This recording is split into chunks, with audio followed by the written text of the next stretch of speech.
नमस्कार दोस्तों, स्वागत है आपका द सिलेक्शन क्लासेस में। तो दोस्तों डेली जो करंट अफेयर का जो कैप्सूल है डीसीए जिसको मैं बोलता हूँ, तो ये दोस्तों पर डे आपको एक कैप्सूल लेना है सो दैट आपका जो आने वाला एग्ज़ाम है जिसको हम यूपीपीएससी 2024 की मैं बात करता हूँ दोस्तों, खासकर दोस्तों उसी को टारगेट कर रहा हूँ सो दैट एक बार में एक एग्ज़ाम को हम टारगेट करेंगे तो उसमें दोस्तों ज़्यादा अच्छा हम रिजल्ट लेके आ सकते हैं उन सारे स्टूडेंट्स का जो कि दोस्तों मुझे फॉलो करते हैं, मुझे दोस्तों पसंद करते हैं, जो चैनल के साथ में जुड़े हुए हैं। तो दोस्तों आप मुझे फॉलो कर सकते हैं द सिलेक्शन क्लासेस को फेसबुक पर, ट्विटर पर भी, हालांकि ट्विटर की कोई ज़रूरत पड़ेगी नहीं, यूट्यूब पर, इंस्टाग्राम पर एंड दोस्तों यहाँ पर टेलीग्राम पर भी दोस्तों आप मुझे फॉलो कर सकते हैं। टेलीग्राम पे दोस्तों जो पीडीएफ वगैरह हैं, जितने भी इंपॉर्टेंट जो डेली करंट अफेयर्स की पीडीएफ हैं, जो और भी पढ़ने वाली चीज़ें हैं, उनको दोस्तों मैं अपलोड करता हूँ। तो डेली करंट अफेयर कैप्सूल दोस्तों आपको फॉलो करना है एंड दोस्तों डेली डेली आपको रात को 9 बजे दोस्तों ये वीडियो मिला करेगी। कोशिश रहेगी दोस्तों सो दैट आप चीज़ों को बेहतर तरीके से समझ पाएँ कि भैया 9 बजे है तो पढ़ने का टाइम हो चुका है। ठीक है, तो ज़्यादा दोस्तों टाइम नहीं लेंगे और चीज़ों को दोस्तों शुरू करेंगे। ठीक है, तो चलिए शुरू करते हैं आज का दोस्तों लेक्चर। तो पहला दोस्तों करंट अफेयर, तो पहला दोस्तों है कि टैक्स रूल जो ऑनलाइन गेमिंग के हैं उसमें दोस्तों जीएसटी काउंसिल ने बदलाव किया है और ये दोस्तों 50वीं मीटिंग थी जीएसटी काउंसिल की।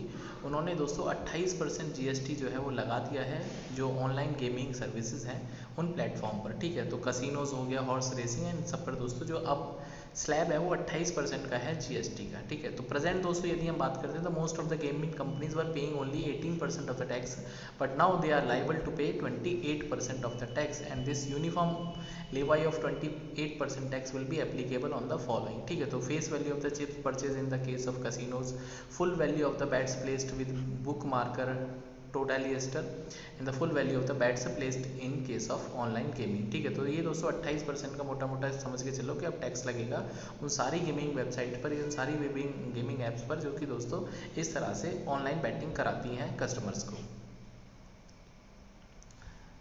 अमेंडमेंट टू द दोस्तों जीएसटी रिलेटेड जो लॉज है वो क्या है कि in so far the lottery betting gambling were classified as actionable claim, now horse racing and online gaming will be added. ठीक है, तो अभी तक दोस्तों जो एक्शनेबल क्लेम कौन कौन से थे, लॉटरी हो गया, बैटिंग हो गया, गैम्बलिंग, अब दोस्तों हॉर्स रेसिंग और ऑनलाइन गेमिंग को भी दोस्तों उसमें एडिट कर दिया गया है। ये जीएसटी का दोस्तों काउंसिल का फैसला है।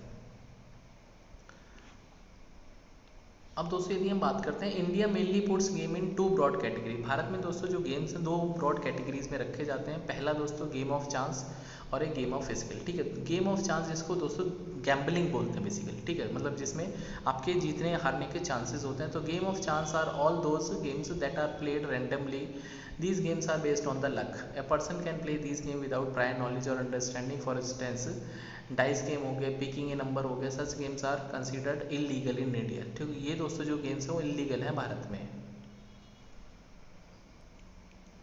और दोस्तों यदि हम बात करते हैं गेम ऑफ स्किल, मतलब जहाँ पे थोड़ी बहुत आपको स्किल की ज़रूरत है सो दैट आप चीज़ों को समझ के, जैसे ड्रीम 11 हो गया दोस्तों, ये वहाँ पर थोड़ा सा आपको एक एनालिसिस की ज़रूरत है कि आप क्या करना चाहते हैं। तो game of skill are those all games that are played based on a person prior knowledge और एक्सपीरियंस ऑफ द गेम। जैसे दोस्तों जैसे ना ड्रीम 11 हो गया, there are so many, rummy हो गया ना। अब दोस्तों गवर्नमेंट को मैं क्या ही बोल लूँ, दे आर जस्ट फोकसिंग, और जो ऐप्स हैं वो दोस्तों धड़ल्ले से मार्केट में आ रही हैं। रमी खिलवा लो, आप लूडो खिलवा लो, भाई क्या कर रहे हो यार, कुछ नहीं, अब ये क्या ही बोलूँ मैं। तो person will require such skill such as analytical decision making, logical thinking capability. Some of the games might also require some initial training to win, such games are considered legal by the most of the Indian state. ठीक है, तो जितने भी दोस्तों भारत के राज्य हैं उनमें दोस्तों मोस्टली ये लीगल है, इसीलिए दोस्तों यहाँ पर ये टैक्सेशन का जो प्रावधान है वो आया है। आगे बढ़ते हैं दोस्तों नेक्स्ट करंट अफेयर्स की तरफ। तो नेक्स्ट है दोस्तों, UAE become the first Arab country to gets observer state on Asia Pacific money laundering. ठीक है, अब दोस्तों यूएई की मैं बात करता हूँ, तो यूएई की कैपिटल है दोस्तों आबू धाबी। क्या नाम है? Abu Dhabi. एंड दोस्तों यहाँ का जो फेमस शहर है जो कि आजकल बड़ा चर्चित है, दुबई, जहाँ पे दोस्तों दुनिया की सबसे बड़ी जो वी कैन से इमारत है बुर्ज खलीफा दोस्तों वो भी सिचुएटेड है। ये दोस्तों दुबई में तीन ही बेसिकली इंपॉर्टेंट शहर है, आबू धाबी हो गया, दुबई हो गया एंड दोस्तों एक शारजाह पड़ता है। ठीक है, शारजाह में दोस्तों क्रिकेट के बड़े फेमस मैचेस हुए हिस्ट्री में। ठीक है, पुराने इंडिया ऑस्ट्रेलिया का काफ़ी अच्छे मैच होते थे। तो यही, और the United Arab Emirate is participate with observer state in the plenary of the Asia Pacific group of money laundering, a financial task force style region body taking place this week in Vancouver Canada. ठीक है, ये दोस्तों Vancouver Canada में meeting हो रही है। इसी के चलते दोस्तों ये पहली कंट्री बन गई है जो कि ऑब्जर्वर स्टेट मिला है जिसको एशिया पैसिफिक रीजन में मनी लॉन्ड्रिंग का। तो यही is the first country to be granted observer state at the APG. The UAE has placed international cooperation at the heart of its strategy and plans for countering money laundering and the financing of the terrorism. तो दोस्तों UAE जो है वो terrorism को counter करने के लिए और दोस्तों फाइनेंसिंग ऑफ टेररिज्म उसको कम करने के लिए it is in the international cooperation actually. ठीक है, तो यूएई को दोस्तों ध्यान रखना है, यूएई। चलिए दोस्तों आगे बढ़ते हैं नेक्स्ट करंट अफेयर की तरफ। नेक्स्ट है दोस्तों नुमालीगढ़ रिफाइनरी इन असम। ठीक है, तो नुमालीगढ़ दोस्तों एक रिफाइनरी है असम में। कभी कभी पूछ लेते हैं कि कहाँ पर है। Is upgraded to schedule A category enterprise. ठीक है, तो दोस्तों इसको ए कैटेगरी एंटरप्राइज का एक तरह से अपग्रेड मिल गया है। तो Numaligarh refinery limited that is NRL has established itself as one of the top 20 CPSEs in India in terms of both sales revenue and the profitability। तो with the refining capacity of 3 million metric ton per annum. ठीक है दोस्तों, ये जो refinery है 3 million metric ton per annum. दोस्तों per annum का मतलब पर ईयर, पर 12th मंथ में। ठीक है, पर ईयर में दोस्तों ये क्या करता है, इतना जो तेल है वो रिफाइन करता है।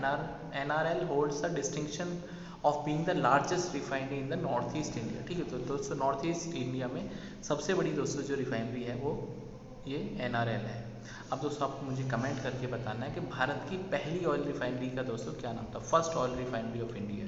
यदि दोस्तों आप ये करंट अफेयर्स की वीडियो देखते हैं तो आपको मेरे आंसर्स का रिप्लाई करना चाहिए, सो दैट ये चीज़ें जब आप किसी चीज़ का दोस्तों रिप्लाई करते हैं तो आपकी मेमोरी में ज़्यादा दिनों तक रिटेन रहती है। तो पहली दोस्तों भारत की ऑयल रिफाइनरी का नाम बताना है।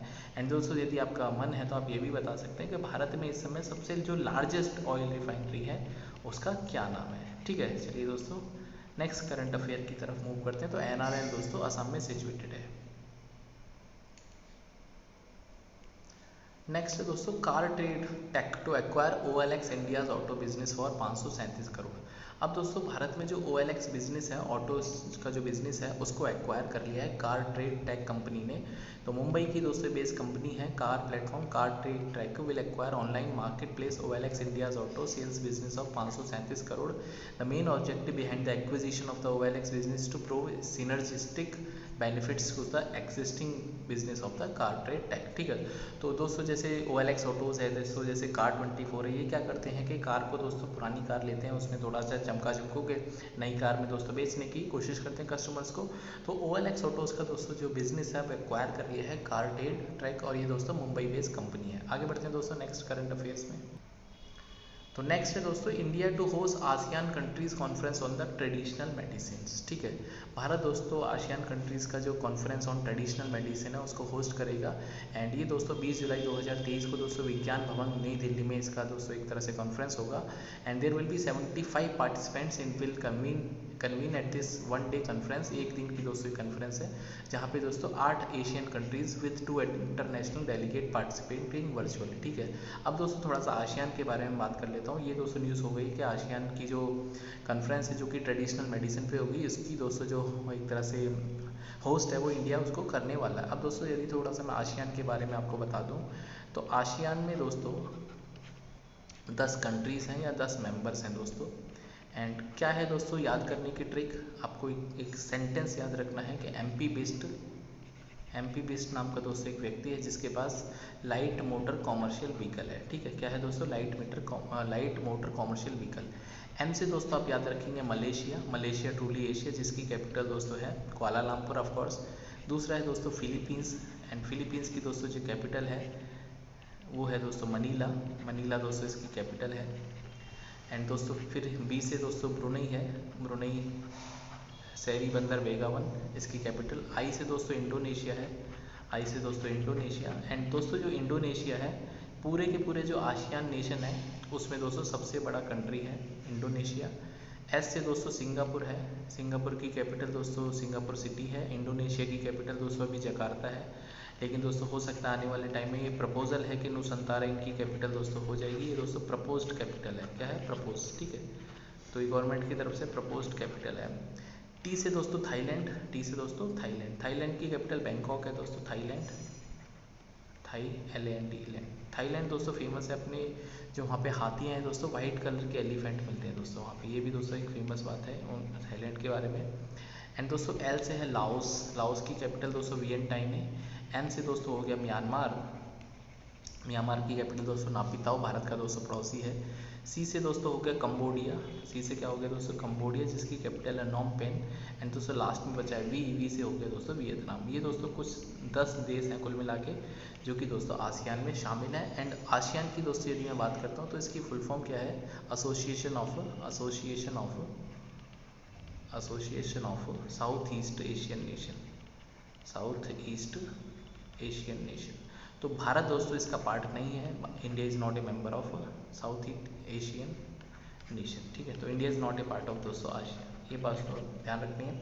अब दोस्तों आसियान का एक बैंक है, यदि मैं दोस्तों बैंक की बात करता हूँ, आसियान का एक बैंक है जिसका नाम है दोस्तों एशियन डेवलपमेंट बैंक, एडीबी। दोस्तों एडीबी का जो हेडक्वार्टर्स है जैसे मैंने बताया मनीला फिलीपाइंस में है। कहाँ पे दोस्तों, मनीला फिलीपाइंस में दोस्तों इसका हेडक्वार्टर्स है एडीबी का एंड फिलीपाइंस, ठीक है।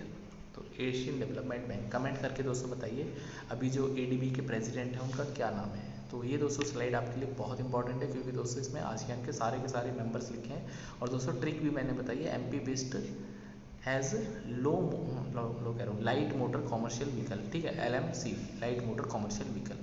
आइए दोस्तों नेक्स्ट करंट अफेयर पे हम मूव ऑन करते हैं। हाँ दोस्तों नेक्स्ट है दोस्तों चंद्रयान 3 दोस्तों lifts off for its journey to the moon. अब दोस्तों थोड़ा सा चंद्रयान 3 के बारे में बात कर लेता हूँ। तो दोस्तों भारत आज 14 जुलाई 2023 को दोस्तों भारत ने चंद्रयान 3 को लॉन्च कर दिया है। And all credit goes to ISRO का दोस्तों headquarters it is in Bengaluru, ठीक है, बेंगलुरु में दोस्तों हेडक्वार्टर्स है। मैं शॉर्ट में BLURU लिख देता हूँ दोस्तों। एंड इस समय दोस्तों जो इसरो के चेयरमैन है उनका क्या नाम है, क्या नाम है दोस्तों इसरो के चेयरमैन का नाम, and the chairperson of the ISRO is के सिवान के बाद S Somnath, yes S Somnath दोस्तों यहाँ पर अभी चेयरमैन है। एंड डॉक्टर विक्रम साराभाई दोस्तों, डॉक्टर विक्रम साराभाई दोस्तों, विक्रम साराभाई जिनके नाम पे दोस्तों ये जो लैंडर है हमारा विक्रम इन्हीं के नाम पे है दोस्तों। जो इसमें चंद्रयान 3 में जो लैंडर है उसका नाम दोस्तों विक्रम है। एंड दोस्तों उसमें जो रोवर है रोवर दोस्तों जो ग्राउंड पे चलता है उसका नाम है दोस्तों प्रज्ञान, ठीक है, प्रज्ञान है दोस्तों उसका नाम। And Vikram Sarabhai is known as दोस्तों father of Indian space programme, ठीक है। तो दोस्तों भारत में जो स्पेस के जो जनक माने जाते हैं प्रोग्राम के, इंडियन स्पेस प्रोग्राम, वो दोस्तों डॉक्टर विक्रम साराभाई। एंड दोस्तों यदि मैं आपसे पूछता हूँ कि who is known as the satellite man of India, ये दोस्तों ऐसा सवाल है शायद जो आपको परेशान कर सकता है क्योंकि आपने सैटेलाइट मैन ऑफ इंडिया दोस्तों आई थिंक नहीं सुना होगा। एंड दोस्तों इसका सही उत्तर है satellite man of India, that is mister UR Rao, ठीक है, UR राव, ठीक है। तो उडुपी रामचंद्र राव नाम है दोस्तों इनका, UR राव। ये दोस्तों वो व्यक्ति हैं जिन्होंने भारत की जो पहली सैटेलाइट आर्यभट्टा इसको दोस्तों लॉन्च करने में इनका काफ़ी बड़ा दोस्तों महत्वपूर्ण योगदान था। उस समय दोस्तों USSR हुआ करता था जो कि आज रशिया और 15 देशों में दोस्तों डिसइंटीग्रेट हो गया बेसिकली। तो USSR की मदद से दोस्तों भारत ने अपनी पहली सैटेलाइट लॉन्च करी थी, दैट इज़, और दोस्तों ये तो भारत ने बनाई थी, इसको लॉन्च किया गया था जो वहाँ का रॉकेट है, क्या नाम था उसका, कॉस्मोस M3, ठीक है, M3 या 3M था, कॉस्मोस 3M नाम से दोस्तों उससे लॉन्च किया गया था। ये दोस्तों जो सैटेलाइट थी या जो रॉकेट लॉन्चर था दोस्तों USSR की तरफ से, मतलब इंडिया ने USSR को दिया था और ये दोस्तों जो सैटेलाइट है वो लॉन्च हुई थी, बात समझ में आई। भारत की तरफ से जो इसरो की जो सैटेलाइट है जो कि बनाई भी भारत ने और दोस्तों भेजी भी थी, उसका नाम था दोस्तों रोहिणी 1। तो रोहिणी दोस्तों पहली रिमोट सेंसिंग सैटेलाइट थी, तो रिमोट सेंसिंग दोस्तों सैटेलाइट थी,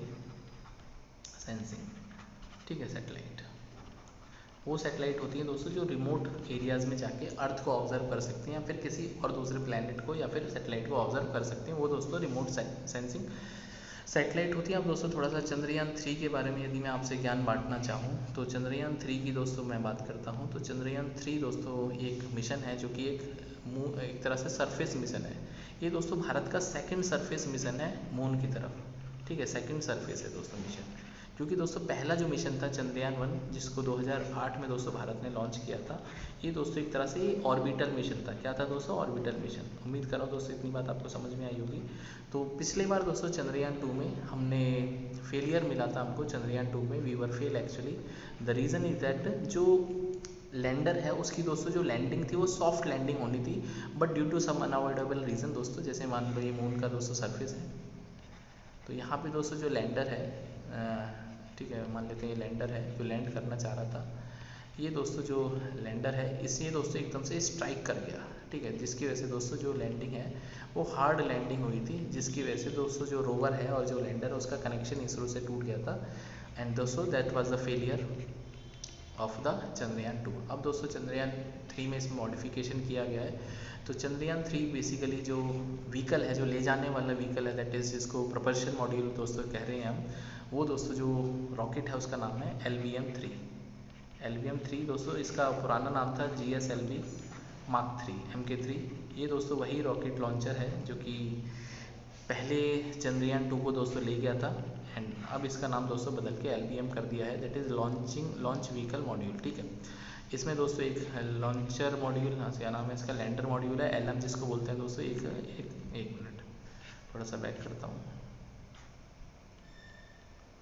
हाँ दोस्तों एक लैंडर मॉड्यूल है दोस्तों, एक दोस्तों यहाँ पे रोवर मॉड्यूल है, ठीक है। तो रोवर जैसे मैंने नाम बताया ये दोस्तों प्रज्ञान है, एंड ये दोस्तों हमारा क्या नाम है इसका लैंडर का, विक्रम दोस्तों उन्हीं के नाम पे, डॉक्टर विक्रम साराभाई के नाम पे। तो ये दोस्तों सारी कहानी थी। एंड दोस्तों ये जो मिशन होगा ये एक लूनार डे का होगा, मतलब दोस्तों जो वहाँ पे मून पे जो एक दिन होता है अर्थ के 14 अर्थ डे के बराबर है। ये दोस्तों मिशन की लाइफ होगी, एंड ये दोस्तों एक्सपेक्टेड है कि करीब 23 या 24 अगस्त को दोस्तों ये जो मिशन है पहुँच जाएगा अपने यथास्थान पर, जहाँ पे दोस्तों इसको भेजने का इसरो ने प्लान किया है। तो India will be the I think दोस्तों 5th country in the world. और ये दोस्तों जो लैंडिंग होगी ये भी दोस्तों ज़रूरी है, ये जो लैंडिंग होगी जो मून है दोस्तों, मून के साउथ पोल पे दोस्तों लैंडिंग होगी, ठीक है, साउथ पे। अभी तक दोस्तों जितनी भी कंट्रीज़ ने अपने अपने जो मिशन भेजे हैं दोस्तों मून के ऊपर, ये दोस्तों इक्वेटर के आसपास ही भेजे हैं, लेकिन दोस्तों भारत पहली बार ऐसा करना चाहता है कि साउथ पोल पे दोस्तों मून की लैंडिंग करा, मतलब मून पे साउथ पोल पे दोस्तों वहाँ पे लैंडिंग कराना चाहता है सैटेलाइट की, ठीक है। तो दैट इज़ इम्पॉर्टेंट, ये चंद्रयान 3 दोस्तों इसका नाम है। चलिए दोस्तों आगे बढ़ते हैं नेक्स्ट।